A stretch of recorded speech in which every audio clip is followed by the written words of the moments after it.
Class 12 subject physics question number आप 16 solve कराएंगे।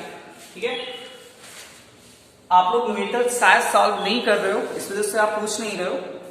आप लोग को न्यूमेरिकल सॉल्व करना चाहिए और जो ना लगे उसको पूछना चाहिए। हम एक करके लगातार न्यूमेरिकल बता रहे हैं, कुछ बीच में छोड़ रहे हैं, वो इस वजह से छोड़ रहे हैं कि ताकि आप लोग लगाएं। एक जैसे ही न्यूमेरिकल है तो उनको आप अगर हमसे 16 बता रहे हैं तो 17 न्यूमेरिकल अपने आप लग जाना चाहिए। ठीक है, तो आप लोग लगा के देखें। क्वेश्चन चलिए पढ़ रहे हैं। लिखा हुआ है आपको एक 6 वोल्ट का वैद्युतवाहक बल, 6 वोल्ट का वैद्युतवाहक बल को ई से लिखते हैं, यानी ई बराबर दिया है 6 वोल्ट। वैद्युतवाहक बल 1 ओम आंतरिक प्रतिरोध, यानी स्मॉल आर की बात कर रहे हैं, आंतरिक प्रतिरोध तो 1 ओम।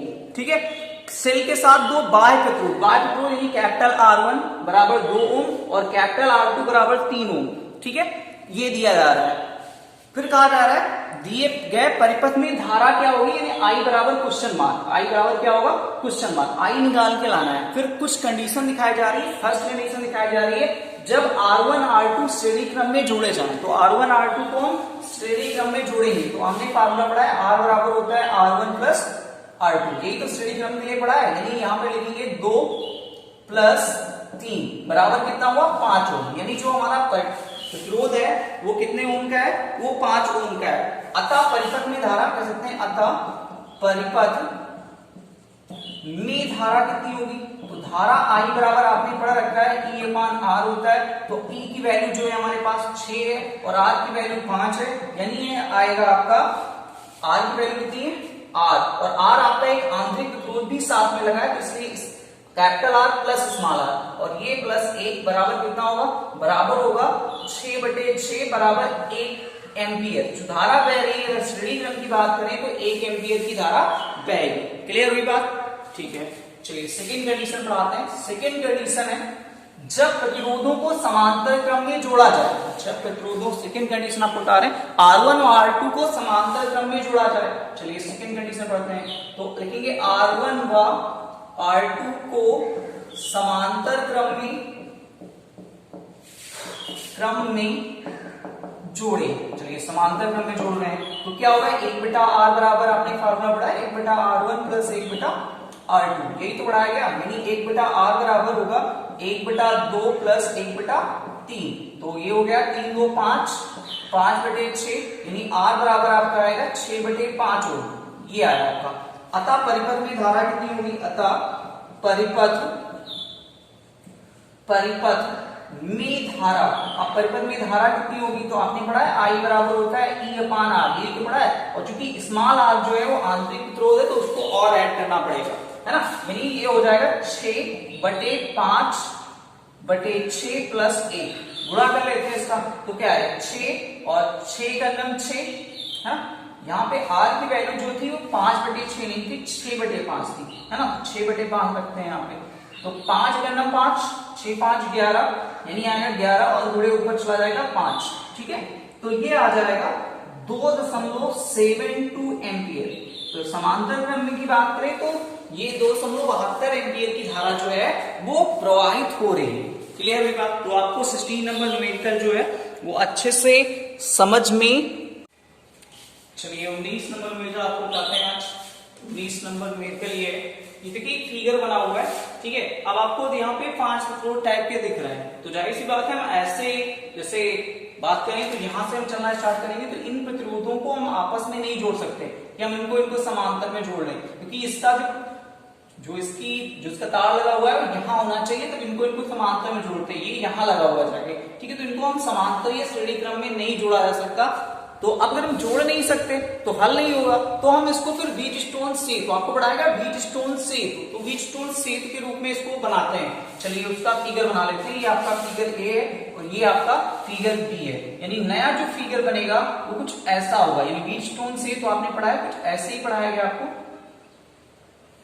है ना। चलिए इसको बनाते हैं सही से, इसको थोड़ा ऊपर कर लेते हैं और फिर ऐसे, ठीक, और फिर ऐसे, ये हो गया हमारा। ठीक है, ये आपका व्हीटस्टोन सेतु टाइप का है। चलिए यहाँ पे हम बैटरी लगाते हैं, 5 वोल्ट की बैटरी गई है तो उसमें 5 वोल्ट लगाते हैं। ये 5 वोल्ट की हमारे पास बैटरी हो गई। ठीक है, माइनस ये लिखेंगे 5 वोल्ट ये फिगर बी है आपका, ठीक है, हम इसको व्हीटस्टोन सेट के रूप में बना रहे हैं, ठीक है। अब देखिए यहाँ पे 10 ओम, पहले जो ए पॉइंट है उससे 10 ओम का प्रतिरोध लगा हुआ है, यहाँ क्या लिखेंगे, यहाँ लिखेंगे 10 ओम, फिर ये जो प्रतिरोध आया फिर यहाँ ज्वाइन हुआ, फिर ये इससे ज्वाइन यानी 20 ओम, तो यहाँ लिखेंगे क्या 20 ओम, ठीक है। अब ये हो गया, बी तक पहुंच गए, फिर यहाँ से चले तो 5 ओम का है, चलिए इसको लिखते हैं 5 ओम, और फिर यहाँ नहीं जाना, यहाँ से जाए तो ये 10 ओम का लिख रहा है, तो ये क्या होगा, ये होगा 10 ओम का, यानी ये आपका होगा ए, ये आपका होगा बी, और ये आपका पॉइंट होगा सी, और ये होगा आपका डी, ठीक है, और ये होगा आपका ई बराबर 5 ओम। क्लियर हुई बात। अब देखिए बीच में प्रतिरोध 10 ओम का बचता है, तो बीच में प्रतिरोध बचने का मतलब है प्रतिरोध यहाँ लगा होगा और यहाँ पे लगा हुआ है, इसका मतलब ये 10 ओम का है। क्लियर हुई बात।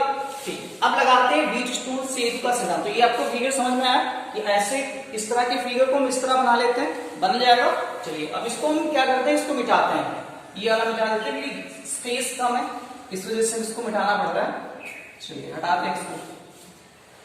अब देखिए, अब जो है सबसे पहले चेक करते हैं कि क्या ये बीच जो पेट्रोल लगे हैं वो संतुलन की अवस्था में है। तो संतुलन की अवस्था में आप चेक करेंगे P/Q बराबर R/S। क्योंकि आपने पढ़ा है ये आपका P होता है, ये आपका Q होता है, और ये आपका R होता है, और ये आपका S होता है। तो P/Q यानी यहाँ लिखा हुआ है 10/20 बराबर R की वैल्यू 5 है और इसकी वैल्यू 10 है। तो 10 दूना 20 और 5 दूनी 10, यानी यहाँ है 1/2 बराबर 1/2, यानी ये क्या है, दोनों तरफ जो अनुपात है वो सेम है, यानी दोनों तरफ अनुपात अगर सेम है, इसका मतलब ये जो सेतु है ये संतुलन की अवस्था में है, संतुलन की अवस्था में है। और संतुलन की अवस्था के लिए होता है कि जो बीच का जो प्रतिरोध लगा हुआ होता है उसमें कोई भी धारा प्रवाहित नहीं होती, यानी इस प्रतिरोध से हमारा कोई मतलब नहीं रह गया।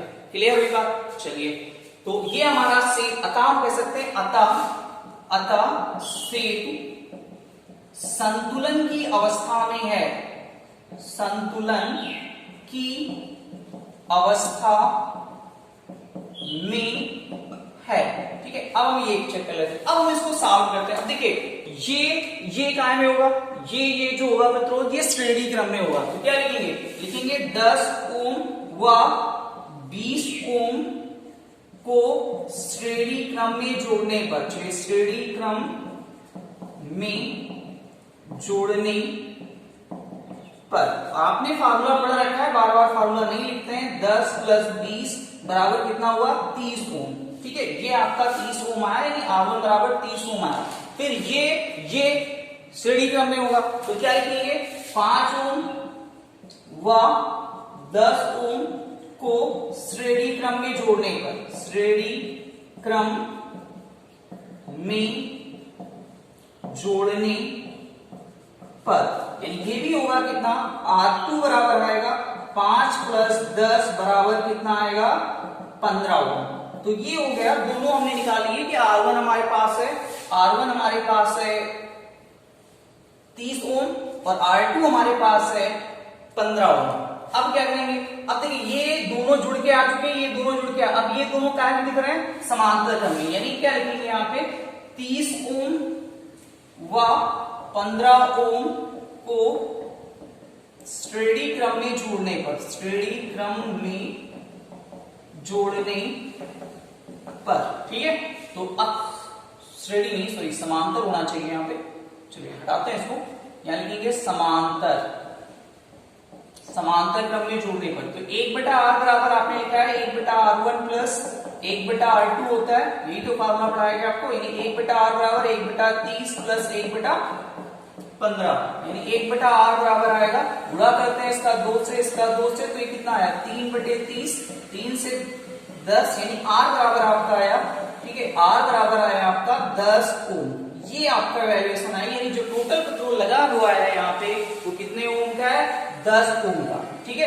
अब बात करते हैं क्वेश्चन की, क्वेश्चन में निकालना क्या है, क्वेश्चन में कह रहा है कि बहने वाली धारा की वैल्यूएशन ज्ञात कीजिए। तो तब धारा कितनी होगी, धारा के लिए फार्मूला पढ़ा I बराबर V/R होता है या E/R होता है, ये तो पढ़ाया गया आपको, E/R होता है। चलिए E की वैल्यू 5 वोल्ट की है, 5 रखते हैं, R की वैल्यू जो भी निकाल के आए 10, यानी 10 बराबर कितना आएगा 1/2 बराबर कितना आएगा 0.5 एम्पियर की जो धारा है वो परिपथ में बह रही है। ये आपका पहला आंसर हो गया।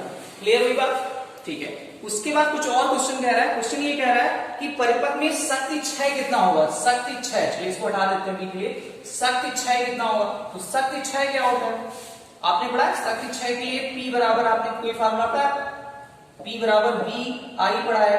P बराबर आपने पढ़ा है V स्क्वायर अपॉन R होता है, ठीक है, I स्क्वायर इंटू R होता है। ये फार्मूले पढ़े, इसको कहते हैं शक्ति।